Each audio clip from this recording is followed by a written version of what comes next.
You are now entering the MBFP podcast, where the paranormal and the spiritual converge in a spine-chilling dance.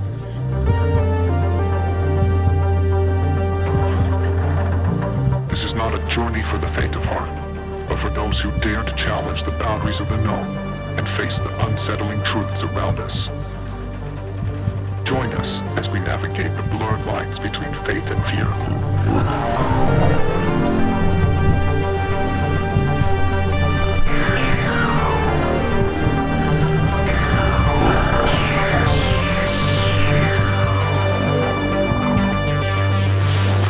Without further ado, here is your host. Hello and welcome to today's episode of the MBFP podcast. I am your host for today, Andrew, and I'm super excited to be here. We've got a great show for you coming up today. I want to first and foremost welcome our co-host, Katie, to the program. Heyo. She's going to be hanging out with us as we have this really awesome discussion with none other than the legend himself, the founder and creator of the MBFP podcast and expanding universe, Mr. Michael McArdle. Welcome to the show, sir. Glad to be here. Thank you for having me. Absolutely. How's it feel to be in that chair, not this chair? It's different. It's definitely different. Yeah? Yeah. Awesome. Are you ready for some awesome conversation about the paranormal and life experiences? So ready, man. Awesome. Me too. Well, man, we are so excited. We are so excited to bring you this presentation of the podcast with our creator. A little bit of paperwork before we get into it. If you have any paranormal experiences, we would love for you guys to submit those to the show. You can email us at mbfppodcast@proton.me, and we will go through the stories. If you could write those out for us, kind of summarize the whole experience, we'll go through those and get back to you if we feel like it is worth being on the show. Mm-hmm. So with that, let's go ahead and get into this. So, Mike, you have had a lot of paranormal experiences in the past, you would say, yeah? Yes, absolutely. And obviously, those experiences played a part in what we're all getting to experience now with the MBFP show. Yeah, the whole reason. the whole reason I started. Yeah. That's awesome. Well, why don't you tell our audience a little bit about yourself and maybe how this all got going? Let's dive in. I am 23 years old. I'm a dad of one and one on the way. I live in northern Idaho right now, and originally from Deer Park, Washington. Moved over here after I'd moved out. But yeah. So kind of where this all started for me and what got me kind of moving on the course of starting this podcast and what got me really asking those questions, those really, really deep questions of whether or not we live in a spiritual realm or not, all started actually at the house that I grew up in Deer Park, Washington. My parents had bought this house back in 2005, and honestly, I thought it was going to be a normal childhood, normal place to grow up in, but obviously this wasn't the case because that's where it all started. Mm. So the actual event that took place that got me on this track was it was not long after we'd moved in there. Me and my 4 brothers, so my twin brother and my 2 younger brothers. We were sitting at the in the living room of the house, and it had a big glass pane window, kind of pointing towards the north of the property and the field right adjacent to that. But yeah, so we were sitting there, and the dogs started going crazy, and so we were like, we just thought it was normal because the dogs, that's what they did. But then it started intensifying. Their barks got a lot more harsh, and they were a lot more forthright and. It was getting really aggressive. And so we were like, okay. So we stand up and we go over to the window and we look out across our, the front lawn and then into the field. And it was a pretty big field, really big plot of land. But in this field to the right of where we're looking, we see this white figure walking across the field. And it was massive. It was huge. And we were like, we were thinking to ourselves, this, it's like, okay, so what is that? Yeah. It was so odd and so off-putting. We kind of just sat there scratching our heads a little bit, and then, we opened the door because we're like, okay, let's let the dogs see, let's just let the dogs see what it is. See what's up. we were like 6 years old or so, 7 years old, and so we're like, okay, let's just see. So we opened the door, the dogs ran out, and the reason I say it was massive is because we had golden retrievers, and They were pretty big golden retrievers. I mean, full bred. They came up to about mid-thigh and waist. So when we had let these things out, they had our dogs had run up to this thing out in the field, and it was about 200 yards away. So it was a pretty far distance. Yeah. You know, but the dogs had run up to this thing and kind of stayed a distance from this thing, and they were barking up a storm at this thing, still keeping their distance while it was walking. This thing did not break a single stride at all. It just kept walking. Dang. But the size of this thing, it made the dogs look like little it dwarfed the dogs. Wow. And I mean dwarfed, like our dogs, so they came up to like mid shin and like between mid shin and ankle on this thing. Like this thing was huge. Oh my gosh. Was this thing on like all fours? Was it on 2 feet? Do you remember if it was like standing upright? Yeah, crawling? this thing was walking upright. Okay. And really long strides. I mean, like super long strides. Yeah. And it just kept walking and walking, and then as soon as it hit that tree line on the other side of the field, dogs stopped barking and they came running back, and we're all 4 of us were like, okay, what did we just see? Yeah. You know? Dude, that is crazy. Was it like middle of the day or like nighttime? It was midday. I believe it was in the fall, so it was kind of gloomy looking out. Okay. So, but yeah, it was just really, really strange. Yeah. I mean, all 4 of us, we talk about it, you know, now, and we still like don't know exactly what it was. Yeah. I think, like, personally, it was an albino Bigfoot. Sure. Just the shape of it, how it was walking. It definitely kind of checked those boxes off. That's crazy. Yeah. Any idea, like, based on like the comparison of the dogs to the thing that you saw, like how tall it was? Like, if the dogs came up to the shin on this thing, like, it had to have been like, what, 8 or 10 feet tall? Yeah. You think? It was huge, man. Like, huge. Okay, so another question, like when it was walking, I mean, obviously it was a long ways away, but like how did it walk? Because like when I picture like a Sasquatch walking, it's like long strides and like Its arms. the arms have got to be yeah. like moving out, you know, kind of flowing as it's going. Like, was it moving something like that, or was it like in a hurry? It was striding. But what the weird part was, you know how like people when they walk, they kind of like have like this little hop to them a little bit when they're like, you know, speed walking or even like just walking. It didn't have any of that. It was almost like its legs were the only thing moving on it, and its upper body was like just like kind of gliding, and its legs were the only thing that was moving it. Ugh. Super weird. Dude, that's creepy. Yeah. That is creepy. Did you have any other sightings of this albino Bigfoot? Not while we were there. No. Okay. Yeah, not while we were there. Definitely saw something else that kind of, you know, was this, you know, of the same type. Yeah. Yeah. And this was a couple years later. But I believe so. You know, in hindsight, looking or you know, thinking about this, so I believe it was around the time we had like a family dinner. I'm not sure. I don't remember if it was a holiday or whatnot. But I know there was a bunch of people there that we knew. Yeah. And so growing up and this was in the countryside. So growing up, we were outside a lot. And on our property, this was a 10-acre property. There was a path that went in kind of like a rectangle around our property, and then behind that, like on the other side of the property line, was, I mean, miles of trees. So there was a lot of trees in that area. But yeah, so during this time, so I was riding. We would ride our bikes out there all the time, and I was riding my bike up the left side of the property, and which is, you know, it's something we always did. So, you know, it wasn't anything, you know, outside of the norm. Yeah, it wasn't anything outside of the norm. We do that all the time. But yeah, so I was riding up the left side, and once I got to the corner, I stopped to catch a breath, and the reason I stopped was because I had this like really heavy feeling of kind of like sadness or like depression. Dread. I don't even know if it was dread. Like I just got really depressed, and like the atmosphere kind of felt really heavy. Okay. And I stopped, and I was like, okay, what's going on here?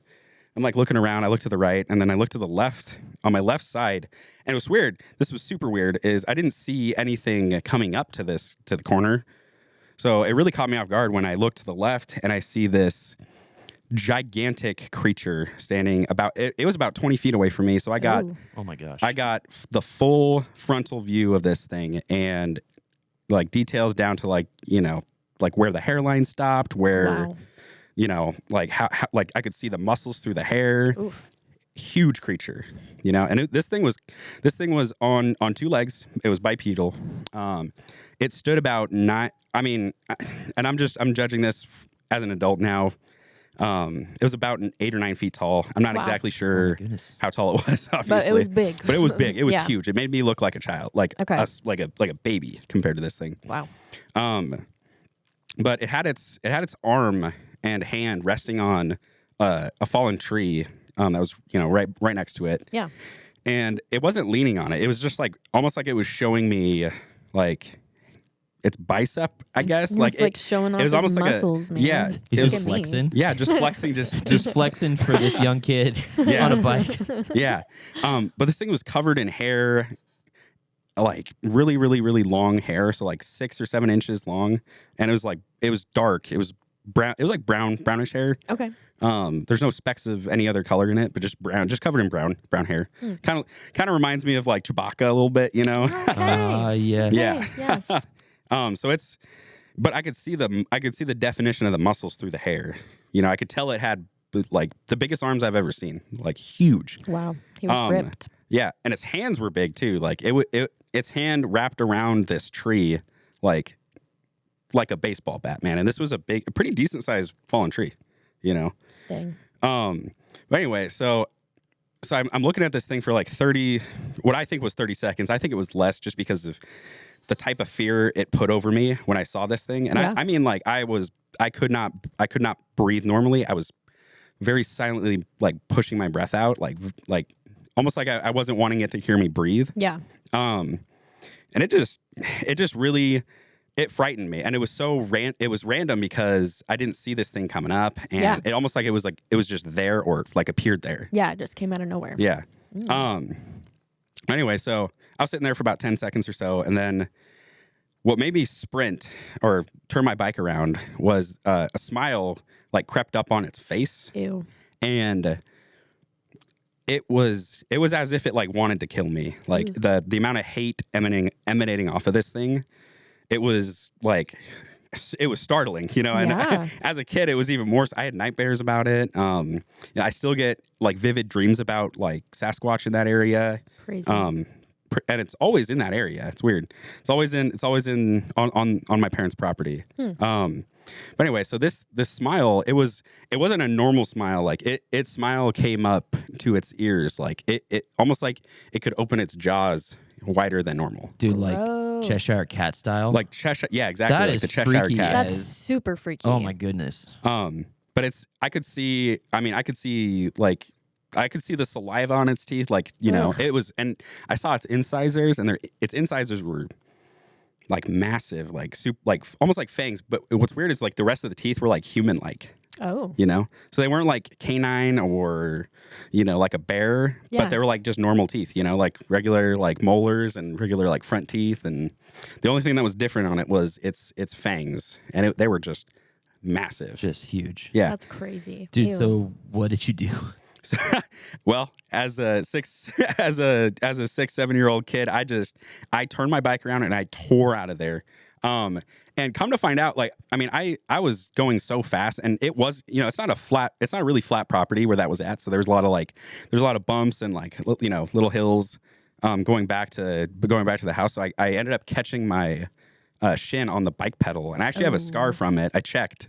I actually do have a scar still from it. Crazy. But it tore up my shin. I ended up getting to the house and realizing I had soiled myself. So I didn't even realize it until I got there.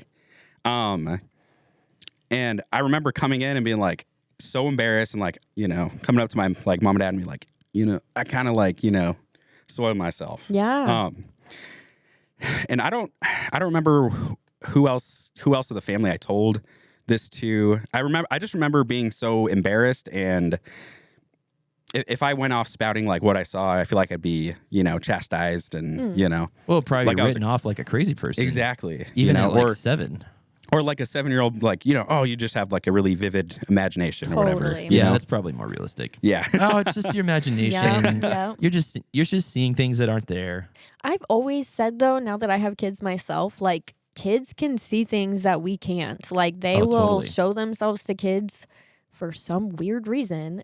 Like we can't see them as much as kids do. So I'm Yeah. always like, anytime my daughter is like, I saw something or this is scaring me, I'm like, okay, I believe you. Like Yeah. immediately, I'm like, I believe you. Yeah, Let's totally. figure this It's out. like it's very common in young children and elderly people. Like for Yeah. some reason, like those stages of life, like the veil between our reality and the paranormal or the spiritual or wherever you're at, Yeah. you know, becomes thinner. So that is Totally. definitely a real thing. So you were probably actually seeing stuff, dude. Yeah. Were you by yourself with this? Yeah. So I was, okay. so I was alone. You know, I wasn't really like, you know, I didn't feel like a big part of the family. So I kind of Yeah. like, I would sneak off a lot and, you know, just kind of do my own thing. Yeah. You know, that's just how my childhood was. So, Wow. but yeah, I was alone during this time. There was another time not too long after, because I know anytime I went out to that area, I would always look in that same direction. Yeah. Every time I would avoid the area. So I'd like actually cut off from the corner and go through the trees and avoid that corner all the time. But I would always look in that direction and be like, what did I saw? Yeah. Or what did I see? Yeah. The one time that I actually went to the corner, like followed the same path, I saw something else. Oh my word. And like I said, it wasn't too long after this. And I was on my bike again. I was all alone. It was kind of getting dark. It was like about 4 or 5 o'clock, in the afternoon. So I'm pulling up on my bike, and I stopped to look in that direction and kind of like, remember what I saw there. Mm-hmm. And as I'm looking over there, I hear this like gurgled hiss, Ew. and it came from the opposite the opposite side of the corner, or yeah, it was like off to the right a bit, just past the corner in the thicket of trees. And so I know a storm had ripped through because there was a lot of like new fallen trees, and there was a tree that was, it was a big tree. Yeah. And it had fallen over during the storm. And so like the roots were exposed and everything. And I look over in this direction, and I see this white creature crawling out from underneath the roots, like the root system. Because when the tree pulled out, it caused like almost like a little furrow underneath it. Okay. But this thing like crawled out of it, and it was hissing, like gurgle hissing. I don't really know how to describe it, but it didn't sound human. It didn't sound like an animal I've ever heard. And still to this day, I've never heard something like that. But it had no eyes. So it was like a flat face. Ew. I saw its teeth. There was like really sharp, small, jagged teeth. It was about the size of like a dog, I would say, Okay. like a small dog. Yeah. It's like a mid-sized dog. It had these like gangly white fingers. Like it was pale all the way from head to toe. Ew. But its feet were its leg. I remember its legs from the knee down were super long, like super long, and its like thigh area was like super short. So it was that kind of threw me off a little bit. Yeah. But yeah. Anyway, so I saw this, and as soon as I saw that, I just flipped because I in that area. I'd already seen something, Yeah. so I was already on edge. And as soon as I saw that, I just booked it out of there. I tore out of there, kind of the same deal, just Yeah. like pedaling my little bike as fast as I could. Yeah. Years later, like reminiscing about this, I actually tried to find something that kind of looked like it. The two things that really came close were the rake and the crawler zombies from Call of Duty Zombies, Black Ops 2, Oh. which Yes. the crawlers, those That's actually creepy came looking, really 'cause, close. like, yeah, I know exactly what you're talking about from the game. yeah, because That's freaky. Yeah, I'd seen like the trailer for, our parents were never let us play, but I saw the trailer for the Call of Duty Zombies game, and I'm like, oh my gosh, that's exactly what I saw. It's like flashbacks Yeah. when it came out. Exactly. The other day I actually looked it up because I'm like, is this like along the lines of what I saw? Yeah. Absolutely. Ugh. Absolutely what I like. It looks like what I saw. 100%. Was this thing like crawling out of this little furrow thing that you Oh, saw? yeah. Or was it like did you see it stand up at all, or was No, it just it was crawling? it was on all fours. It was Ugh. hand over hand crawling out of this furrow in the That ground. sounds terrifying. I was out of there. Oh yeah. I was gone. Yeah. But yeah, those are kind of the experiences I had outside of the home. There's a lot of things that happened to all of us, the whole family in the home. Okay. And anyway, so I know one of the main things that happened in the home, a couple of things that kind of like really, really made me it freaked me out a lot. Yeah. Because it's different when you go out and you experience these things and then you come home and you feel safe. Yeah. But being in the home, dude, it was far from the truth, dude. There was a lot of things that happened. But the one thing that really like stuck with me was, so I'd gone to bed, and I lived in the upstairs room, the very, very upstairs, right across from my parents' room. And so I went to bed. I woke up the next morning thinking it's, it's a normal day. Okay. I come downstairs and my dad's sitting on the couch, just staring out the window, just sitting there, just staring out the window. Like, didn't have a book in hand, didn't have his phone, nothing. It was just sitting there looking out the window. And I'm like, okay, so this is a little weird because, it's not, I don't really see my dad just staring out the window. Yeah. And so I asked him, I'm like, hey, so like, you good? Like, what's going on, man? And he's like, I saw something last night. I'm like, what? I'm like, what do you mean by that? And he's like, I thought it was you at first. He's like, I thought you were standing in the doorway of my room and all I could see was a silhouette and whatever it was, he's like, I sat up and yelled at it, saying, hey, what are you doing? Yeah. And he said this thing had run through my door, my closed door. Oh my word. Ran through it, and he immediately knew something was wrong. He's like, that's, that wasn't my kid. Like, what? Yeah. Yeah, is that's this? not normal. Yeah. No.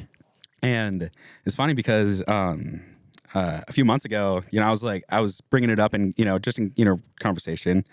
And I remember a family member being like, oh, no, like, that's not, I don't think that happened. I'm like, no, for real, it happened. Yeah. And they're like, okay, prove it. So I end up, picking up my phone and calling my dad, thinking I'm like, he's kind of the type of guy to deny stuff sometimes. Dude, he picks up the phone. I'm like, hey, I'm just calling to, ask you about, what you would see in the doorway of your room all those years ago.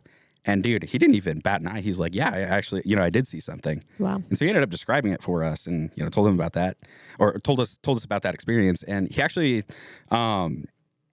said, it's like, oh, it's funny that you like called me because last night I actually had another thing happen to me. What? Yeah. And he said he had woken up to like the sound of his lamp, his bedside lamp turning on. And he's like, I don't sleep. I know this. He does not sleep with the light on at all. Yeah. Pitch black with the door open. That's, that's how he rolled. Okay. He woke up to his light turning on and he was like, that's so funny that you called me. It's like this, this just happened. Wild. Yeah. Same house, right? Oh yeah. Same house. Dang. So there is definitely something going on in that area. Oh, 100%, man. 100%. Something that I had just recently discovered from one of my siblings is that the house itself, we actually bought it from a Wiccan, which I had no idea. Oh, no way. Yeah. We actually, All right. yeah. So Our like, parents, wait. Yeah. So what you're saying is the previous owners of the home that your family bought were witches. Absolutely, dude. And Well, now that makes perfect sense. I know, like, who knows what kind of stuff wait they a were minute. doing in there, and All the dots just connected. Yeah. oh yeah, That Wow. that is not a coincidence by any stretch, dude. not at all. And that wasn't the weirdest thing that happened. I know my twin brother, he went there for a holiday just a couple years ago, and he was running up the stairs. And how the stairs were set up, it was the stairs up to from the ground floor to the living room, and then immediately turned into the stairs up into the very upper floor. Yeah. And so he was running up there, and he looks through the banister of the stairs into the kitchen, and he sees this girl in the kitchen, this girl with black hair. He described it to me as like this. It was like the girl from The Ring, just standing in the kitchen. Not the only time that one of my siblings had seen that, because my younger brother, he used to live in the basement, and a lot of the times that's kind of where this stuff had happened, was in the basement, specifically. In the area where like we had our food storage and whatnot, like he had a room set up in there, but he had told me that he had woken up and he had seen through, because he had a curtain kind of splitting his room up from the rest of the room, and he had seen this girl with her head down staring at him. And by the way, I nope, not me. They actually both my twin and my younger brother who had these stories. They never told each other about it. What? And so these were different stories from them. And I actually was like, when my twin had told me that, I'm like, dude, Josh actually just had this like experience. Like he actually had something standing there too. Wow. And he said it freaked him out. He would see shadow Yeah. people all the time in the basement. No, that's a big holy nope for me right there. Seriously. Like, I don't know what it is, but like, I would rather have like a dog man, like wake up to a dog man in my room than like a creepy, like black-haired girl. Like Oh, yeah. children. Like, Like, don't there's make the just children something scary. so Yeah. creepy about like, Or gnomes. Yes. Gnomes really freak me out. Seriously, like I don't know what it is, though. but that's just like a big old Yeah. for me. Like, nope. No, Yeah. thank you. Yeah, Ugh. it was just it was really freaky. I know recently, I think it was back in 2021, I believe. My wife and I had gone over there for a holiday weekend, and we were talking to our youngest brother, Jake. So he actually had some stuff happening to him as well in the basement, in a separate room, in the basement. And he said that anytime he was alone, he would hear tapping on the window, Ew. like just tap, tap, tap, tap, tap, tap, tap, tap, tap, tap, tap, tap throughout the night. He said it freaked him out. He turned the light on and the tapping was continuing, but there was nothing there. Ugh. Nothing on the other side of the window, nothing on the inside, nothing at all. And he actually sent me a video of it. And so I got to see for myself, like, okay, like what's tapping? And you can obviously hear the glass tapping. I wonder if it was something trying to like lure him outside or something. Like, Maybe. you know, if he couldn't see anything, I wonder if something was like, hey, come out and play. Yeah. Hello. There was definitely Could be. something sinister about the house. Yeah. For sure. Always gave me the creeps anytime I went over there. Ugh. But anyway, so we had gone there and we were, my wife and I were just going through looking and, checking things out. And we ended up going to the window. I'm like, oh, that's weird. Like, is this the spot, bro? And he's Yeah. like, yep. And I ended up turning around and I believe it was me and my wife saw something peering out of the ground floor. Like up the stairs from the basement. Like we could see the ground floor from the basement. So it's just a little staircase that went up. But we saw something peeking around, and as soon as we turned around, it just like ducked its head back. Ugh. So it was super weird, man. Like I think it's all connected. Oh, Just that area, just Yeah. 100% something sinister.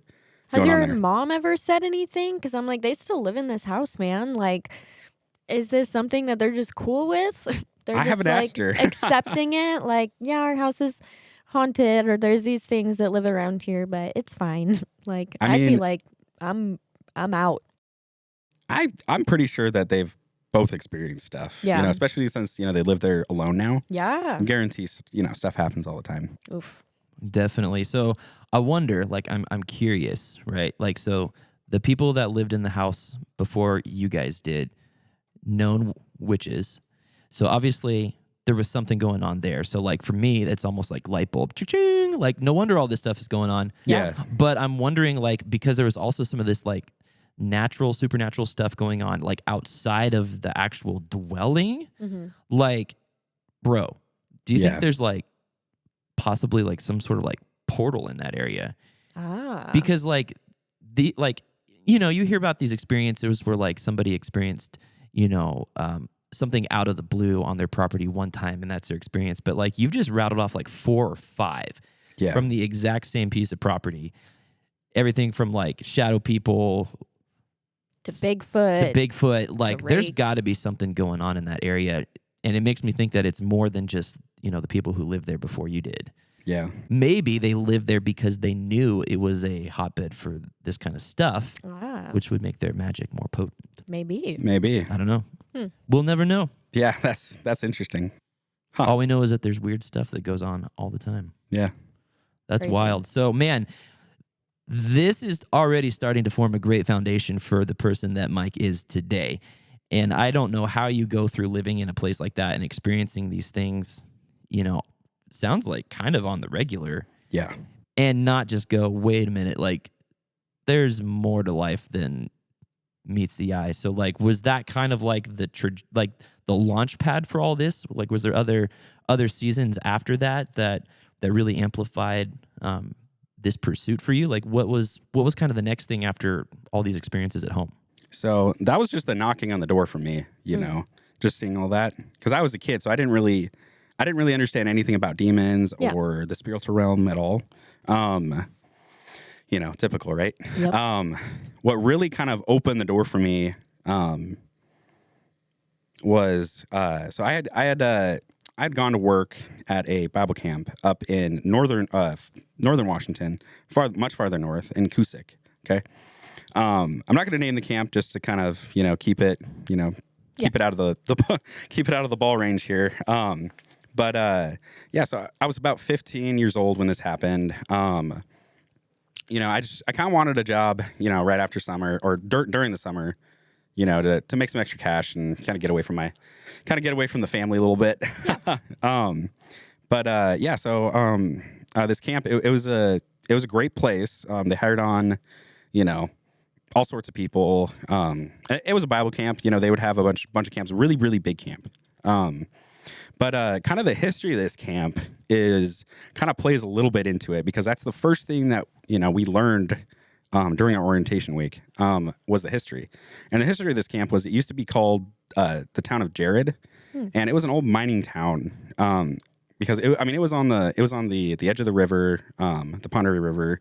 And then right adjacent to the camp itself, or the old town, was a mountain, and they actually have abandoned mine shafts that no one's allowed to go around up there. Oh. So So anyway, so this town of Jared was kind of a like landing spot for the miners after the a hard day, hard week or whatever. Yeah. So they can go crash during the weekend, and it was definitely like it had a bad rep to it. So it already started with a bad rep. There's prostitution going on in this town, like drinking, and these cabins that we used to stay in, as a camper, they were actually the original buildings that the prostitutions would happen at. Oh. Oh yeah. So, and knowing that it's funny because I became a staff member there after being a camper. Okay. So knowing all that after the fact, I'm like, dude, I just slept in a cabin where all this stuff happens. So So it was like a brothel, basically. Absolutely, like yeah. the whole town, I think, Crazy. most of it. But yeah, so during my first week of orientation, I found that out, and I was like, okay, so that's kind of disturbing. During my week of orientation, the lady leading the orientation, also going to leave, anonymous. Yeah. So she had, at the end of the week, had talked about kind of the ongoing, the stuff happening there a little bit. And, she made a connection to its original, like founders, like the town of Jared itself, and how bad that was. But anyway, so like she had told a story at the end of our orientation week that to us staff members personally. So like this, the director wasn't there. And I think it was mostly out of curiosity a little bit for all of us, because we were like, okay, we ended up seeing a lot of the full-time, the year-round staff members. They were walking around with like machetes and like Bowie knives strapped to their thighs. That's odd for a Bible camp. Yeah, so it was kind of weird. It was really weird to see that, and it made me ask some questions. Yeah. And the questions turned into personal stories, and these personal stories turned into encounters of my own. Wow. So it was already it was ramping up in my first week. Okay, so we were learning how to clean cabins in the first week of orientation, and there's this kind of like a cleaning cellar connected to one of the original buildings in the dead center of the camp. Okay. So I end up going, I go in there, like I'm just grabbing my cleaning supplies, and this little hallway, which is kind of wedged in between two rooms in this building. So there's this little hallway that goes into the back room, and it opens up into like the cleaning room. Okay. So I go back there, and it's really old. Like you can tell it's original. Like it's part of the building just because of the. Looks like the 1800s kind of thing. Yeah. I mean, the ground was covered in dust. Like it looked like really, really old concrete, like super old. So I ended up going back there, and I was pulling something off the shelf. And I hear this like kind of like a shift, like on the floor, like if somebody pivoted on the floor, like right behind me. And it was loud. Like I was in there alone. Like it was concrete. Like the ground was concrete. The walls were, so it was echoey. Yeah. So I heard something shift behind me. I'm like, I whip around real quick. Nothing's there. And I'm like, okay, I'm out of here. Yeah. So I end up like, just grabbing the stuff really quick and like walking out there super quick. And that was, I think, the third. I think that was the third day of orientation. And so when the end of orientation week rolls around, and the lady that was training all of us kind of like told a little bit about, like, told the story, like the encounter that the encounter that happened to her. Okay. It kind of like solidified that, okay, something's really wrong with this place.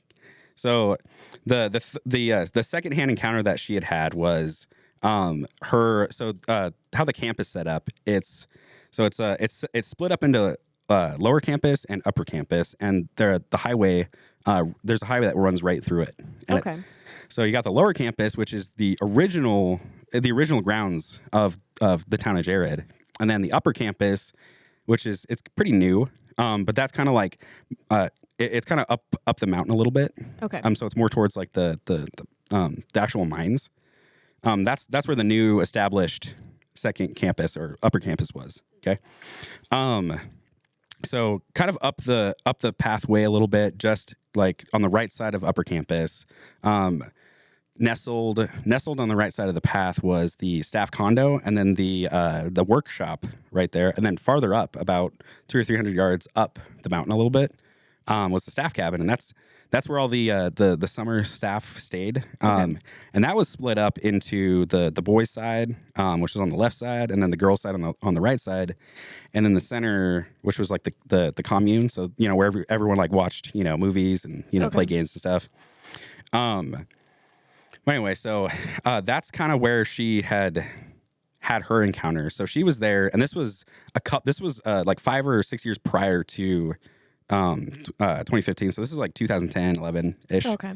But she had said she was pretty new to her job, and she had told me that the cabin one night was attacked by something. And by something, I mean like by a number of things. Like they had rocks being thrown at the cabin, like on the roof. Shut up. Yeah, banging on the side of and this happened, it started on the girls' side of the cabin. And so they all came out and like went straight into the commune. And the year-round staff guys, up there, they're all strapped, man. Like they're strapped to the teeth. Yeah. So they had their AKs and like their sidearms next to them. So they ended up spending the whole night in the commune, with the girls kind of in the center and the boys like on the outside. And they all slept like that the whole night. Wow. While this thing was like while this was happening. Just huge rock. Like she had described, like it was like pounding on the roof and like on the side. Never saw anything, but like just the whole cabin, the whole staff cabin was just being like pelted by something. That's insane. And so that it freaked a lot of people out. Yeah. And that was kind of that's kind of what started my questioning of, okay, so like, should I even be working here? Right. Like I was kind of, it kind of made me a little on edge, and I think that was a good thing. Just because, so something they had mentioned at the end of orientation was, you guys need to stick in groups of 2, always be in groups of 2. And I'm like, okay, like, being the rebel 15-year-old I was like, I'm not going to do that. Like, I'm not going to have a buddy. Like, I don't need a buddy. Which I think is kind of why a lot of this stuff happened to me there, was because I was alone, dude. I went solo everywhere, man. Like it was rare that I was ever with a group of people. That's just how I rolled. Yeah. And I liked it that way. So, oh gosh, later on, during that summer, I had something happen to me, personally, while I was making my rounds. So during that time period, I was in charge of turning propane tanks on for like the campfires at night, and then turning them off. Okay, so this was like right after my shift.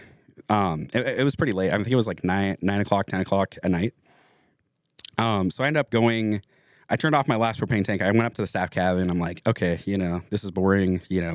All the guys and girls are hanging out in the commune. I'm like, okay, I'm just, I'm hungry. So I end up going down to the kitchen, and the kitchen and the dining hall are the original, like, part of the original camp, the original town. Okay. And it was added on into a chapel, like, some years later. But, and it just sat right on the other side of the highway. So there was a door facing the highway that I went into, and it just opened up right into the kitchen. And then, a few feet away was the door to the cellar. And that's where all the walk-in chest freezers were. And so I was like, okay, I'm going to go get myself a bite to eat. So I go down there. And it was pretty dingy in there. The only light in the room was like a pole light bulb. Okay. And so I ended up going down there. And this is just like the perfect setup for something spooky to happen. Seriously, like though. the little pull chain light that Yes. yeah. Yep. Sorry. Yeah, exactly. It was just, the whole camp was kind of like that. It was just, it has so much history behind it, and it feels old. But anyway, so I go into I go down the stairs to the cellar, and I go in to grab something out of the freezer, and I grab something, and I think I'm just closing the freezer up, and I turn around, and I didn't turn the light on, just because there was enough light coming from the kitchen itself to kind of shed some light a little bit, just so I could, grab it and go. Yeah. But I turn around, and at the top of the stairs, there's these feet, and these this big hairy feet. Okay. Yeah. And I could see the skin of it, the bottom, the bottom of the feet. It was like gray, almost like an ashy looking color. Yeah. But yeah, it was just, I was like, okay. So I ended up whipping around and turning the light on real quick, and I flip around, gone. I didn't hear any footsteps. I didn't hear I didn't hear a door close, Yeah. no hustling, nothing. It was just gone. Ew. And so I immediately just got out of there. So that was the first physical thing I had seen. Okay. Yeah. Kind of the second thing that happened not too long after, kind of the same thing. I'd finished my rounds up, and I'm hungry. I want to go get something to eat. I'm not going to the cellar again, so I'm gonna go to the kitchen. Okay. So I go into the kitchen, and the kitchen opens up into the dining hall, and there's this big window that kind of overlooks the dining hall from the kitchen. Okay. So I'm grabbing something out of the fridge, and as soon as I close the door, I look over and I see this little girl in a red dress, like a really old looking dress, kind of with yellow flowers on it, Yeah. kind of like Little House on the Prairie dress, or really old style dress. Great Gatsby dress. Like, what are we? It looked like homespun almost, really old looking dress. Okay. And it threw me off because this actually was this was in between camps. So this was in between camps. So all the staff members, there were only staff members. So it was there. just staff, It was just no staff. kids there. Yeah. Okay. So it could not have been a rogue student. Could not have been. And actually, that's what it just made me really scratch my head and go, okay, this kid should not be here. Yeah. Okay. So I ended up calling out to her and asking her hey, who are you? What are you doing? Yeah. And that's when I come up to the window and I'm like, hey, what are you doing? And what really threw me off was the color of her skin. Okay. It was ashy gray. No. Yep. Ashy gray. And the bottom of her dress, it looked like she had gone through a clay pit almost. It was faded at the bottom. No, there was zero dry mud on it. no color in the dress. Oh. It was void of color, at Weird. the bottom of the dress. Yeah, but the rest of the dress was it was vibrant red. Oh. And her feet looked were also really dirty and kind of mangy looking. Yeah. Her hair was really, really mangy looking too, and it had speckles of gray in it. And it looked like a little girl. Never saw her face. It was weird. She always kept her face away from me as she's running around. Okay, and so I ended up. I ended up calling. She was moving. Oh, she was running around, man. She was almost like she was playing. Not just standing there Yeah, the that's what I children of the thought too. corn. Yes. Yeah, no, she was just running around getting ready to lift up her face slowly and be Yes. I want your soul. Right. That's what I was picturing She's too, but ew. scampering around this dining room. Yeah. Oh, Okay. Just like a normal, a girl. It didn't. The only thing that threw me off was the way she looked. Yeah. That was it. Yeah. Her mannerisms were exactly like a little girl. Okay. Did she make any noises? Did she talk just to you or running anything? around. Just running around, man. Ew. And so she never responded to me, and I was like, okay, this is probably just some it threw me off. I'm like, okay, this is weird. So I call my supervisor. Yeah. I call him down here. So he comes down and I tell him what happened. And we're at the door of the kitchen. I'm like, yeah, she's still in there. And so we end up going to the edge of the kitchen and we're looking for her. And he's like, there's nobody here. He's like, and I'm like, okay. So let's go check. So we end up checking all the rooms in the dining hall. Yeah. And then we go down to the worship hall down there, the added on place. Yeah. And so we're looking around there. We check every closet, every bathroom, every nook and cranny that kid could have been. I didn't hear it. Like, it was quiet enough. You couldn't hear a door close, or you could hear a door close and open. Yeah. Didn't hear any of that. Nothing. Just gone. Vanished. Okay. Spooky.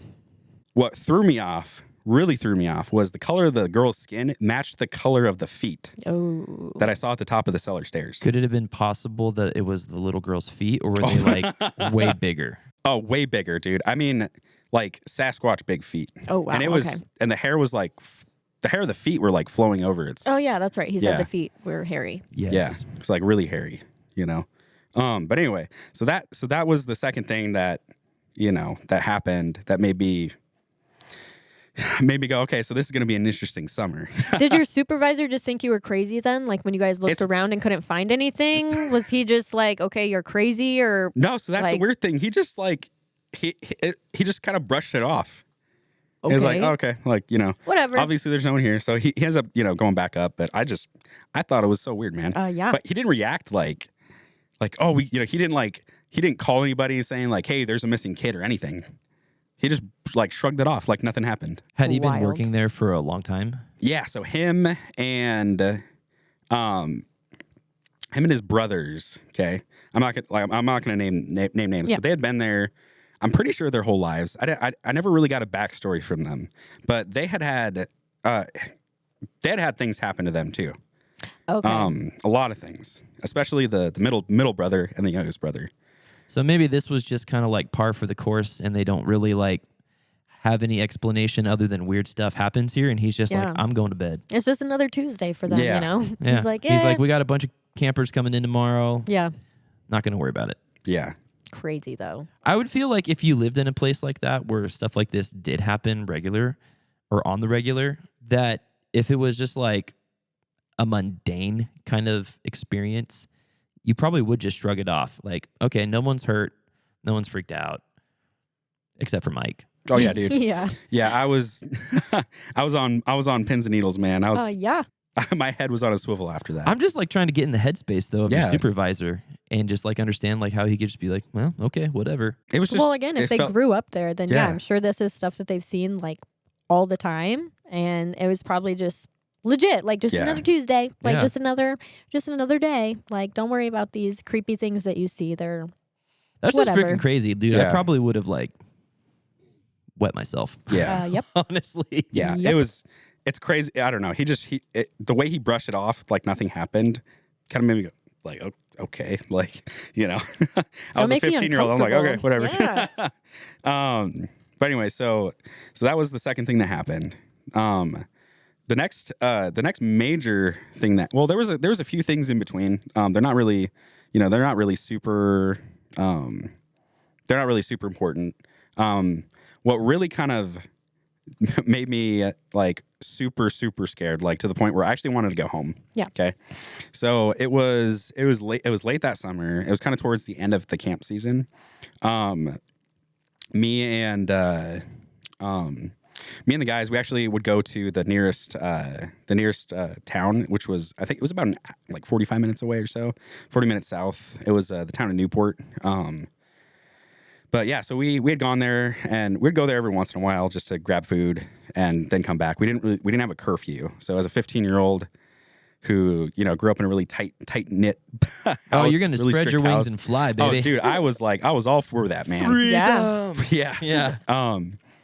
But yeah, so we ended up driving there, and we came back, with all our goodies and stuff, and we get out, and the three guys that I was hanging out with, they book it to the staff. Oh, so we pull up to the staff cabin, okay, and we get out of the car, and they book it to they like look over.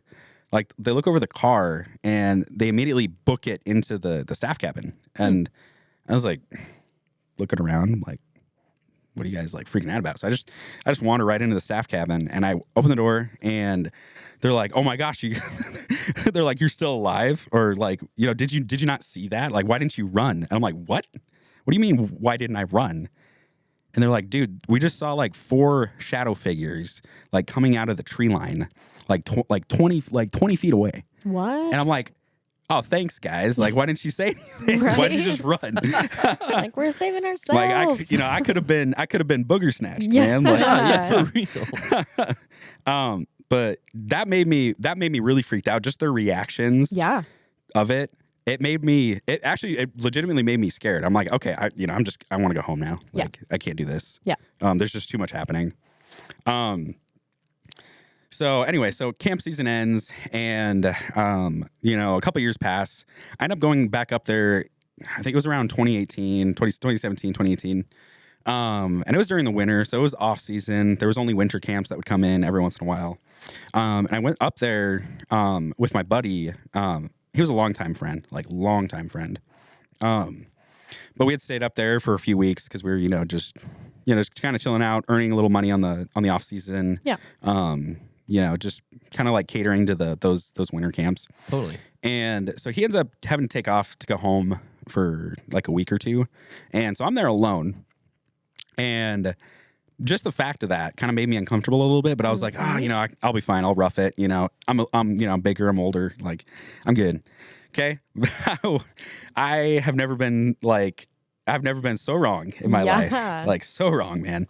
Dude, I'm not even like, the first couple of nights were okay. Like, it was fine. But I think it was like the 3rd or 4th night. I end up, I'm laying in bed and I'm like scrolling through YouTube, and it's funny because I'd just seen a video of Project CERN, which was the first time I heard about that. And so I thought it was, really creepy and interesting. So I was like, it was about an hour long. So I finished the video, and I'm just laying there on the bunks, and I'm just like, getting ready to fall asleep. And I like kind of sit up a little bit because I kind of see something out of the corner of my eye towards the front of the cabin. And how the cabin is set up is the bathroom's in the back behind the bunk beds. And then towards the entrance of the cabin, there's 2 windows on either side of the door at the entrance. Okay. And so I'm just sitting up a little bit because I saw something like kind of flick out of the corner of my eye. And Like in the window? In the window, man. In the window. So it flicked from the right side of the cabin to the door, and then from the door to the other side, like really fast. And I'm like sitting there. I'm like, what is that? Is this like someone here? So I'm sitting up all the way, and dude, for like 10 minutes straight, I'm just watching whatever this thing is bolt, and it filled the window. So it was big. It was big. Okay. It made like almost no noise. I could hear like creaking. Yeah. But like almost barely, like no sound at all, almost. And it just darted back and forth for like 10 minutes, dude. And my heart stopped in my chest. I went straight to the try not to breathe. Like, does this, like, whatever this thing is, like, is this, like, does it hear me? Like, Was there like a sense of, oh no, this is happening again? Yep, dude. I mean, Oh my gosh. I was terrified. I Yeah. was like, first this happened, the things happened at my parents' house, and now here, like, what is going on? Okay. Well, this time you're alone too, so it's like, Oh yeah. And it's winter Yeah. in the boonies of North Washington. Yep. I was so scared, man. yeah. But anyway, so I'm just laying in bed or sitting in bed watching this happen, and then the door handle starts rattling, like almost like something's trying to open the door. Nope. Just shaking like rapidly, like violently, like something was trying to get in the door. Luckily, I'd locked the door. Okay, so I was like, whew, okay, I'm good. But dude, it was shaking for a good like 3 or 4 minutes. And it wouldn't stop. And then I'm like, okay, like, Jesus, please help me. Like, what's going on here? And it just stops. Just dead silent. I don't see it anymore. And I'm like, okay, whew. Okay, I'm going to bed now. I'm scared. I end up sleeping with the covers over my head. 18-year-old, okay, sleeping with the covers over my head. I feel like I wouldn't have been able to sleep after that, dude. I would have been up just worried. Like, it all took night. me a while to fall asleep. Yeah. But I ended up passing out. Not too long after that, the same kind of like couple week period that my buddy was gone, which I think I ended up calling him and having him come back because I'm like, dude, stuff's happening. Yeah. You need to be up here. I can't be here alone. I can't go home. Like, come up and stay with me. Okay. Like, I'm freaked out. Yeah. Which he ended up coming back up. But Nice. but yeah, so like in this kind of the week period that I was alone, week or two period, it was a morning it was a early morning, so I was going down to the dining hall, and I end up it was snowing out, so it was and like it was just dead silent.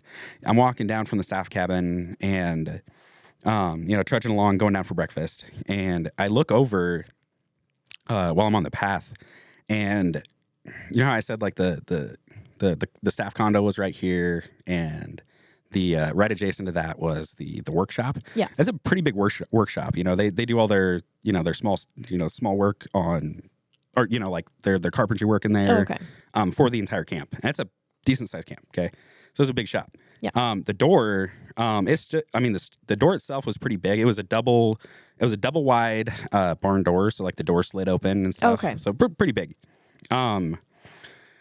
Dude, so I look over there and in that direction, and I see something in the doorway of the shop, the workshop, and the workshop door was open.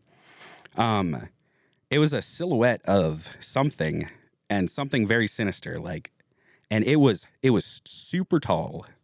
The silhouette itself just pitch black. It was blacker than the workshop, like, and it was already dark. It was like early morning. Yeah. It was darker than the dark in the workshop. And it was very, like, I could pick it out very clearly. Dang. And its arms came down to like it's like, wait, hold on. I'm trying to imagine this. Yeah. Like blacker than black. like blacker than black, man. Like Venta black, man. Like super black. Like so black it stood out from the black frame of the shop door. Yeah. Yeah. Sorry, I'm a very visual Like, person. I'm trying to Yeah. like just imagine what Yeah. you're seeing right now. That is Like void of light. really weird. Yeah. It was super, super weird. But anyway, so this thing, it filled the doorway of the shop, man. It wasn't like big, like broad or anything. Yeah. It was kind of spindly, but its arms, it came down to like mid shins almost, which just kind of threw me off a little bit. Long And when I say like if it was as tall as the shop door, and the shop door was about 12 feet high. Okay, Dang. it was huge. And so my heart starts racing because like not long before after I had seen something like darting back and forth, and Right. so I'm already like I froze. I start the slow breathing again, like try not to like be hurt or whatnot. But what really stood out to me, it wasn't just the creature that freaked me out, dude. It was I could see its eyes, like Oh. it had red glowing eyes. Like they weren't like there was no eye, there's not eye shine, like glowing, man. No, stop it. I'm serious. Like I'm trying to think of like a good movie reference, but like those glowing like beady eyes or like big eyes. Big, like the size of my fists, big eyes. Ew. And they were it looked like like have you ever seen like a forge, like what like the heat from a forge looks like? Yeah. Yeah. Like you look into a forge and it's like that vibrant red Yeah. orange. It looked like that. Ooh. Like it was emanating this like orange red light from the eyes. That would be terrifying, dude. This huge black void of light thing with just these glowy eyes. Could you even freaking imagine? Like, No. I ew. can't. Like I I'm have trying to imagine it goosebumps. and I'm literally like the hair on the back of my neck is standing up again. Seriously. Ew. I am Ew, ew, trying ew. to picture this. Well, and I'm Yeah. just picturing it being the same thing that was like pacing in front of your freaking cabin, dude. That night that Yeah. you were alone. Like, do you think that that's maybe what it was? Like now that I'm thinking about it, it could very well have been. Because you said it like was big enough to cover like the windows. It Like it was filled the big window, enough yeah. to fill the window. So like if this thing was big, maybe it was, I didn't even think about that. yeah. I don't know. Ugh. That's I never made that connection. Oh, So well, there you go. maybe. Hey, we had a first right here on the show, guys. Look at that. That's awesome. But yeah, so I'm standing there and I'm looking at this thing, and I was there for a solid 30 seconds for a while.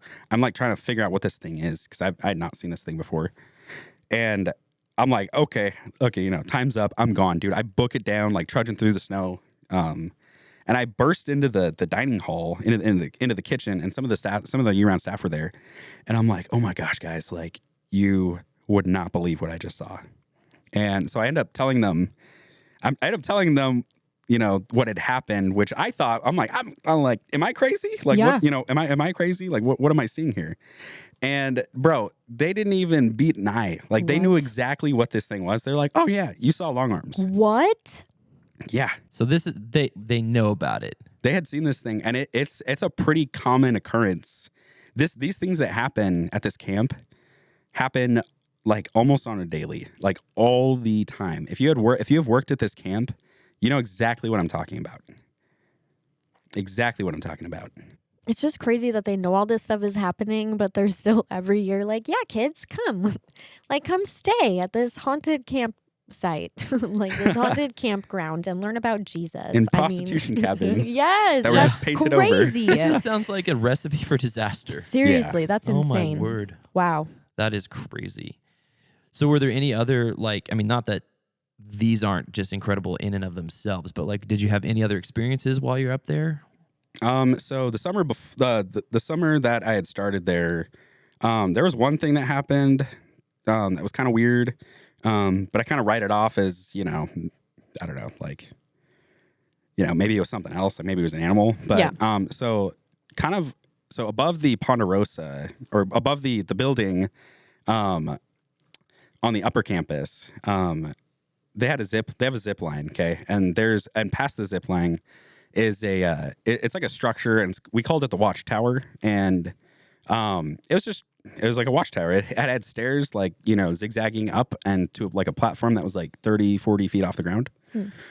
And we would, we ended up, me and a couple guys and a couple girls, we wanted to stay the night up there, because we were like, oh, this will be cool. Okay. We get to see the camp and the river and like the lands beyond, like in the Probably starlight. like a great view of the sky. It was, dude. It Probably was just amazing view of the stars. absolutely, dude. Yeah. But anyway, so we go up there and it's getting dark out. We all end up falling asleep, and I wake up, dude. It's like middle of the night, and they're all gone, man. Like and come to find out, they actually left me up there, which is another reason why I went solo, because I'm like, these guys are just chumps, Sucky, dude. Yeah.